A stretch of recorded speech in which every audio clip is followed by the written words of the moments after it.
Saya mau tahu gajinya satu persatu gitu. Mantap. Ya. Mantap. Saya mau tanya, kan salah satu kunci sukses kan kerja keras. Nah itu bapak kan udah sukses. Itu masih akan terus mas.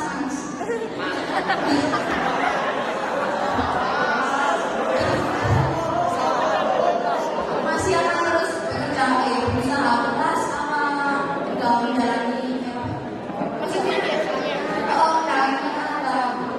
apa masih terus berusaha. Kalau sudah sukses apa masih terus berusaha? Cik.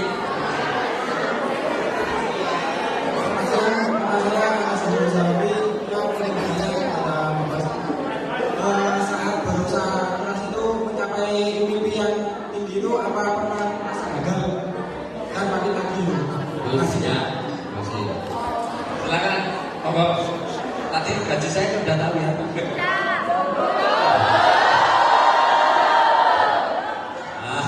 Ini gaji direkam sama PPATK nanti. Waduh, kok kurang anunya apa? Asetnya kurang besar dibanding gajinya gitu. Malah bingung ya, karena banyak dikasih.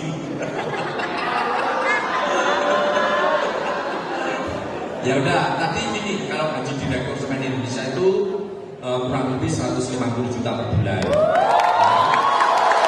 Gaji direkturnya kalau bagiannya di bawah. Ya.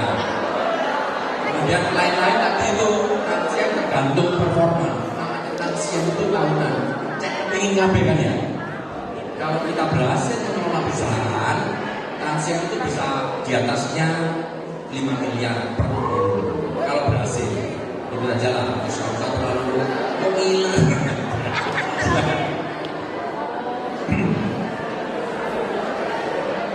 Mas Bapak, berapa yang mau disumbangkan ke saya?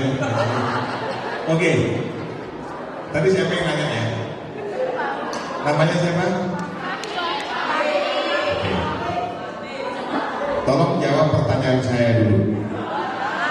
Kamu ingin digaji atau sebenarnya kamu ingin menggaji orang? Jangan mau gaji orang dong. Harus mau gaji orang. Jadi pagi tadi pendapat itu sumpah saya highlight bahwa kalian harus menjadi pengusaha. Ya. Mohon maaf, saya sekarang bergerak di bidang konsultan perminyakan. Dan mohon maaf, sebanyak karyawan saya juga orang-orang bule. Jadi kalau kita biasanya digaji oleh bule, kita juga boleh gaji bule. Saya sering maki-maki orang-orang bule. Ya. Jadi kita harus tidak mau digaji, harus digaji orang. Sebagai contoh, salah satu orang bule itu gajinya satu hari $2.000. Tinggal dikalikan. Begitu. Jadi kalau gaji orang segitu bisa dibayangin. Dan itu hanya bisa kamu lakukan kalau kamu punya cita-cita yang tinggi dan kamu bisa mengejar mimpi kamu.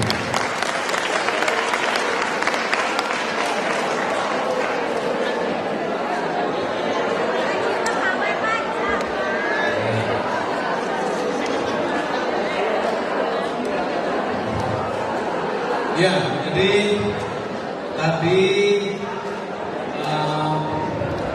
Mas Bambang sudah sampaikan gajinya bahkan bisa disumbang-sumbangkan ke kita.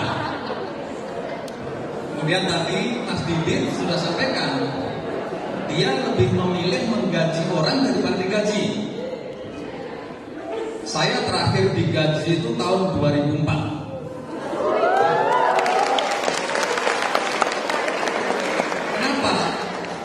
Saya terlalu nyaman dulu digaji terus gitu. Tetapi setelah 2004 kalau digaji itu tadi, kapan gaji saya bisa naik terus seperti Mas Bambang misalnya, ya kan? Jadi yang saya lakukan adalah ketika saya waktu 17 tahun saya kerja, itu mungkin terlambat ya, harusnya agak lebih muda saya. Jadi 17 tahun baru sadar, ternyata yang dapatnya lebih banyak itu yang gaji.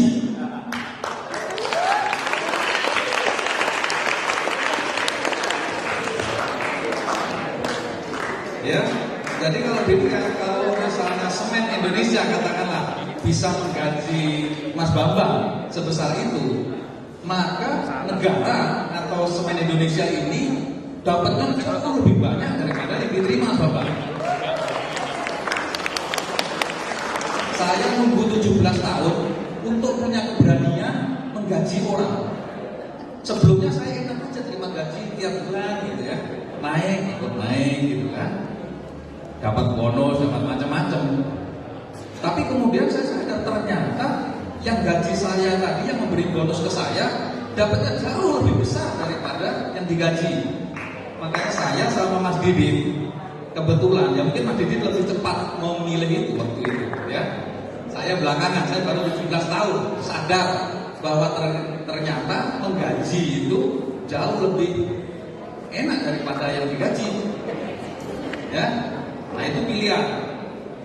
Jadi sekarang kalau kita lihat ini bapak-bapak ini pejabat-pejabat ini ya. Kalau Pak Mas Biar itu malah ngawasin duit yang mengalir. Jadi kemarin saya ditanya kartu nama saya, mana kartu namanya ya? Wah, mesti diperiksa nih pasti. Rekening saya pasti diperiksa sama Bambang ini ya. Jadi sebenarnya tanpa ngaku juga nanti akan diperiksa nih sama Bambang, akan ketahuan ya.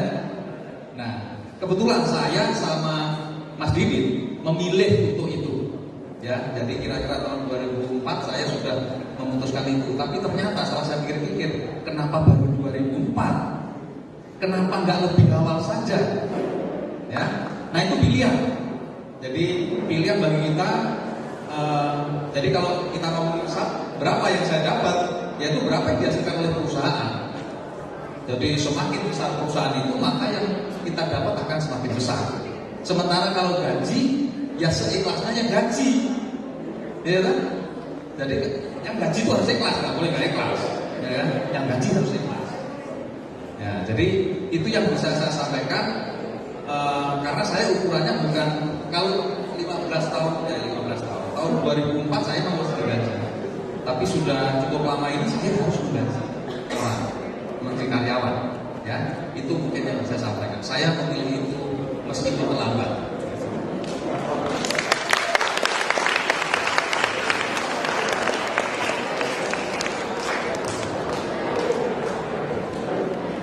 Adik saya, Assalamualaikum warahmatullahi wabarakatuh. Belum kenal sama saya kan? Saya kebetulan utama nomor 1, kebetulan. Kemudian di sana tertulis sekretaris utama PPATK. Tahu PPATK enggak? Jadi PPATK itu singkatannya Pusat Pelaporan dan Analisis Transaksi.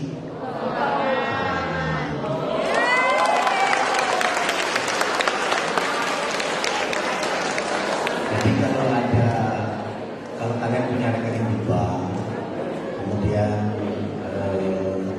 rekening itu uangnya bersumber dari mana, gitu ya kita tahu. Ya kita tahu, nggak bisa dirahasiakan. Di bank manapun di seluruh Indonesia, bahkan di seluruh dunia. Bahkan di seluruh dunia, kalau misalnya kalian punya rekening bank di Singapura, kemudian rekening kalian itu kemudian dicurigai dipakai untuk misalnya sesuatu tindak kejahatan, itu akan dilapor. Bank Singapura melaporkan ke PPATK. Kalau rekening kalian di Amerika, bank yang di Amerika lapor ke PPATK.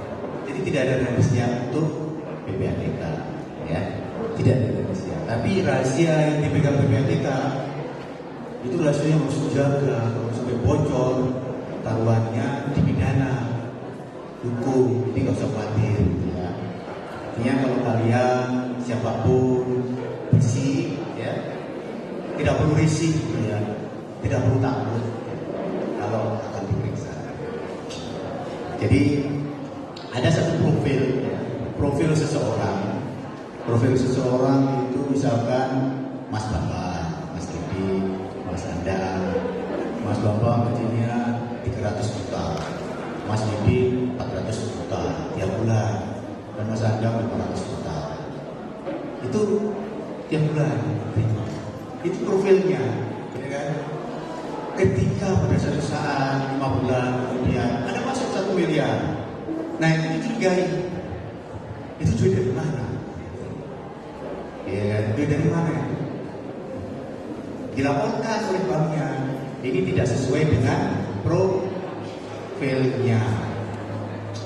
Laporkan di BPK, cek, oh betul, ini uang dari jualan narkoba, tangkap lah. Ya. Adik-adik, ada banyak pilihan. Tadi disampaikan Mas Andang bahwa semua itu pilihan, ya. Tapi memang semangat untuk seperti maju seperti mas-mas ini harus kalian jaga, harus kalian pupuk, harus kalian kembangkan dari awal, Tetapi ingat bahwa tidak semua keberhasilan itu harus dinilai dengan besaran materi, ya. Ada Pak Kepala Sekolah, Pak Budi, ini orang bilang pahlawan tanpa tanda jasa. Tentara digaji berapapun disuruh perang harus berangkat, iya kan? Harus berangkat. Bagusan Pak, gaji saya kalah sama Pak Bambang aja suruh perang. Yang ada, ini harus berangkat. Itu adalah apa?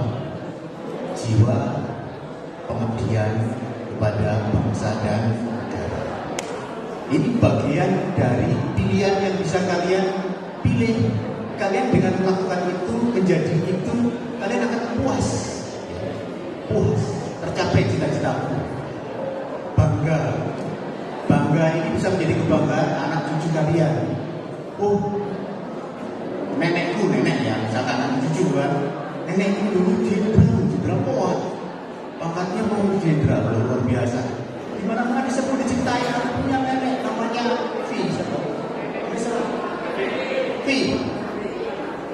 Depan jenderal, misalkan gitu ya, sama seperti Pak Yono yang menyampaikan di depan. Bangga, gaji kalian nanti nggak seperti ya Mas Bambang, tapi menjadi punya kebanggaan sendiri. Gitu. Artinya begini, kepuasan mencapai satu tidak semata-mata diukur dengan walaupun ingat materi itu penting. Karena kalau kalian nggak punya duit, ya bersedekah nggak bisa, ya kan? Kalian melakukan sholat dengan baju yang kotor karena nggak punya duit, nggak boleh. Ya, agama Islam, agama saya, percaya saya itu menunjukkan bahwa kita harus mampu, ya, kita harus mampu. Tapi jalannya juga harus, gitu kan? Kalau kalian mau berkiprah di wira swasta, ya wira swasta bukan menjadi pegawai, kalian bisa seperti beliau-beliau. Tapi kalau kalian mau berkiprah sebagai PNS misalnya, ya kan, pegawai negeri sipil ataupun tentara, nah itu nggak bisa. Kenapa? Nggak bisa seperti gajinya seperti beliau-beliau ini nggak bisa, karena ada sistem penggajian, merit sistem itu ya, yang itu sama untuk seluruh Indonesia, ya. Dan kita bukan tergantung dengan berapa besar profit yang didapat. Kalau mas-mas ini semakin banyak keuntungan yang didapat, semakin banyak tendian yang dibagikan, kemudian bisa menggaji besar. Kalau PNS pegawai nggak bisa. Kita melihat berapa besar kemampuan keuangan negara ini untuk menggaji. Nah, ya. Oleh karena itu yang harus dipahami adalah bahwa untuk menjadi bermanfaat bagi bangsa dan negara ini tidak harus digaji besar. Ingat itu.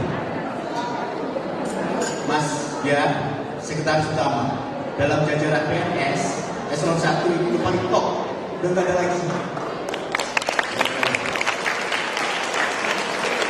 Tapi berapa gajinya Mas Bian? Gak ada sepersepuluhnya, gak ada. Gaji presiden dengan gaji beliau kalah, gaji menteri dengan gaji beliau kalah. Tapi masing-masing punya peran, masing-masing punya kebanggaan. Gitu ya. Kalau kalian menjadi pengusaha seperti Mas Anang, seperti Mas Didi, bagus. Kalian bisa menciptakan pekerjaan bagi orang lain. Kalian bermanfaat bagi orang lain, memberikan kesejahteraan bagi orang lain melalui keterampilan, kreativitas, kecerdasan, kecerdasan. Kalian bisa menjadi bayangkara negara, bisa menjadi pelayan masyarakat dengan profesional, dengan gaji sesuai dengan penghargaan yang mampu diberikan oleh negara ini. Dan itu harus kita syukuri, gitu. Harus kita syukuri. Jadi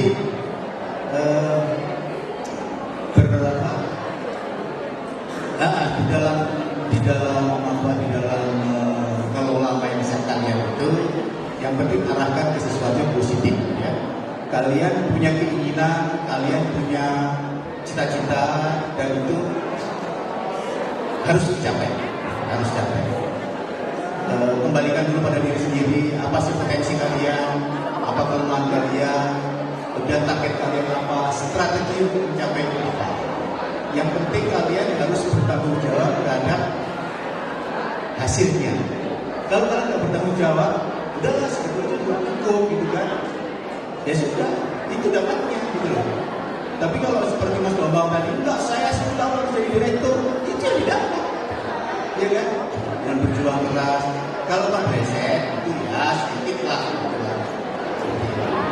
Jadi saya kira gitu ya, adik-adik. Yang penting adalah semangatnya, ya.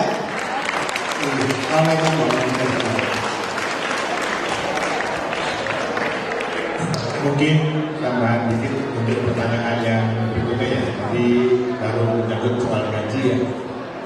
Jadi saya sangat sependapat dengan pemikiran Mas Tadianto. Jadi janganlah menjadi ukuran.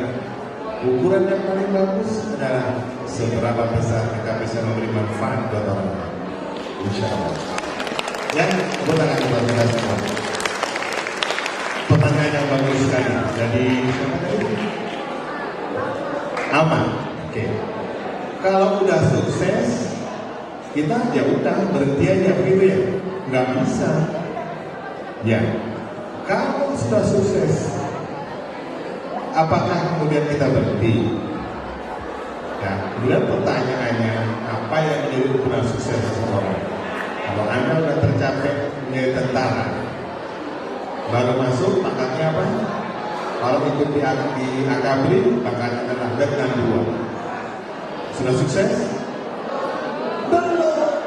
Jadi nggak boleh berhenti. Karena kita punya dari punya jenderal, nggak boleh berhenti. Terus berusaha meraih yang terbaik. Lari yang paling depan, berusaha keras yang paling depan, menjadi yang terbaik supaya bisa dipilih jadi Panglima TNI Angkatan Darat. Ya, wow. Jadi nggak boleh berhenti. Sukses sesaat kamu habis ini sekolah lulus SMA, sudah sukses? Belum. Mau masuk aja? Kurang tinggi. Jadi harus belajar lebih. Jadi tidak ada kata berhenti untuk bisa menjadi sukses. Oke? Ya, baik kalau gitu. Dan apakah pertanyaannya sangat bagus juga. Apakah kita pernah merasa gagal?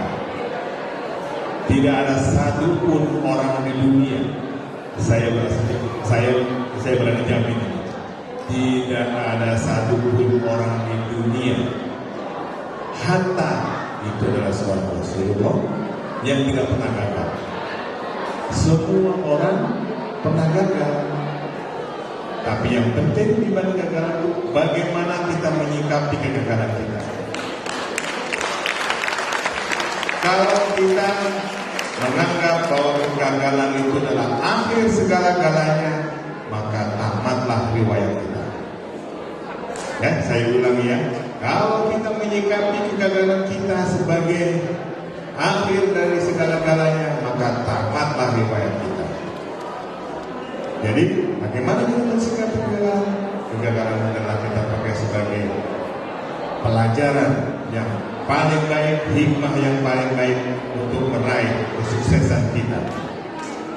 Mas Bambang tadi perlu 4 tahun kegagalan itu diraih, tapi tidak putus asa, terus maju sampai akhirnya menjadi direksi gitu. Kalau 4 tahun itu sudah merasa gagal, sekarang beliau akan menjadi supir band di Jakarta. Ya, kira-kira gitu ya. Kita nggak merasa gagal, terus maju, jadilah sekarang direksi di BPSP. Demikian juga teman-teman yang lain semua.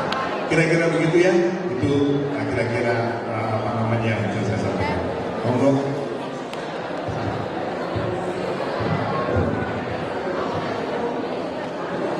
Ya, saya nambahkan saja. Tadi kesuksesan ya. Saya tertarik dengan yang kegagalan. Karena kegagalan itu yang menjadi kebutuhan. Umumnya untuk berusaha itu kegagalan itu penting. Ya, saya ambil contohnya lompat tinggi. Ya, karena kalau lompat tinggi itu naik dari satu titik ke titik berikutnya. Pada suatu saat kita nggak bisa melampaui itu. Ya, itu namanya gagal, dari nyantol gitu ya. Nah, habis itu kita berlatih lagi untuk bisa naik lagi. Orang latihan lompat tinggi itu begitu. Jadi saya melihat kegagalan itu adalah sebagai alat kita untuk menaikkan kualifikasi kita. Contohnya, kalau suatu saat saya punya usaha, tiba-tiba kita rugi 1 miliar, ya. Sebelumnya kita tidak pernah rugi. Ketika kita rugi 1 miliar, mungkin kita kayak sudah mau mati, ya. Tapi setelah rugi itu kemudian kita berusaha recover. Terus kemudian mungkin berapa setahun, 2 tahun lagi, misalnya kalau terjadi rugi tadi 1 miliar lagi, itu rasanya sudah nggak terlalu kaget, karena kita sudah pernah mengalami itu. Nah, tantangan naik berikutnya, setelah kita berusaha naik lagi, katakanlah kita akan rugi nih 10 miliar. Waktu kita pertama rugi 10 miliar, itu kita kayak sudah mau hancur semuanya. Ya. Nah, perusahaan-perusahaan yang kecil itu rugi 1 miliar, 2 miliar itu sudah misalnya jualan apa ya, terlalu kecil, kalau jualan bakso ya ruginya nggak 1 miliar lah ya. Ya, tapi kalau jualan semen seperti Mas Bambang ini, kalau ruginya bisa ratusan miliar, karena kalau itu ya triliunan miliar. Ya. Kebayang bagaimana pada saat itu ternyata kegagalan itu hanya satu step untuk menuju meningkatkan kualifikasi. Paling tidak hati kita semakin kuat untuk menghadapi itu. Ya, saya kasih tips saja bahwa kegagalan itu selalu diperlukan untuk mengontrol kita itu menaikkan kualifikasi.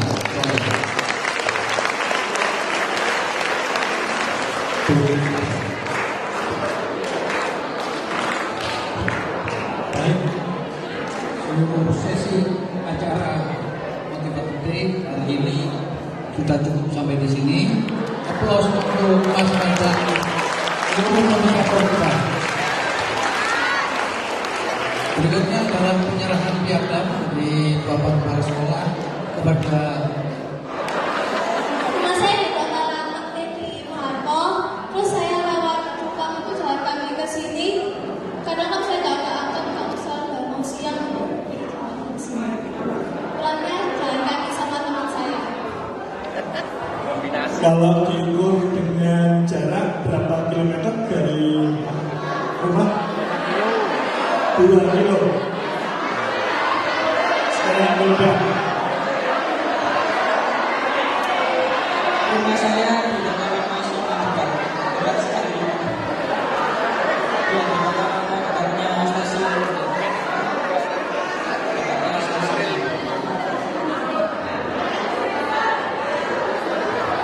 Rumah saya di perusahaan Jalan Jati.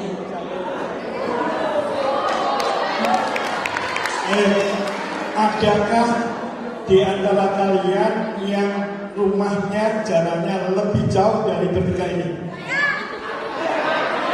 Jalan kaki.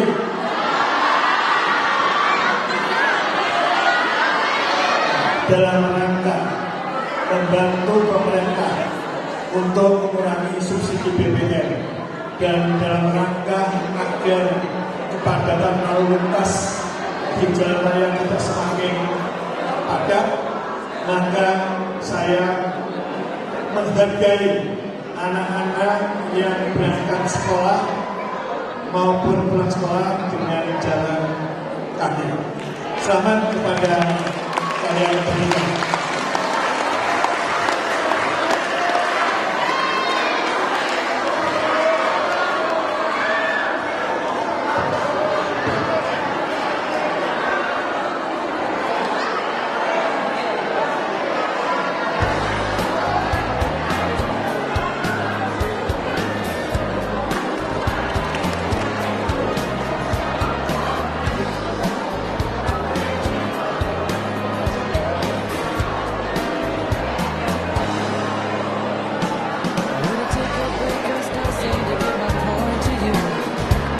Would it take a half a pound to roll that joint for you? Or would it take some Hail Mary so full of grace to get my sound to you? Will you help me break it down and get on through? Now to the other side. It's easy if you only try. We don't lie down on the job, oh no. Because once we hit the top, there's no stopping us. No, ain't no stopping us. Should I address all my letters to the well-to-be? Or should I say return to senders, just a well be done? Or should I better not take it so personally? If all the good loving is never received, baby, if it was me, well, I wouldn't think twice. No, not I. It's easy if you only try. We don't lie down on the job, or worse, because once we hit the top, there's no stopping us. No, there's no stopping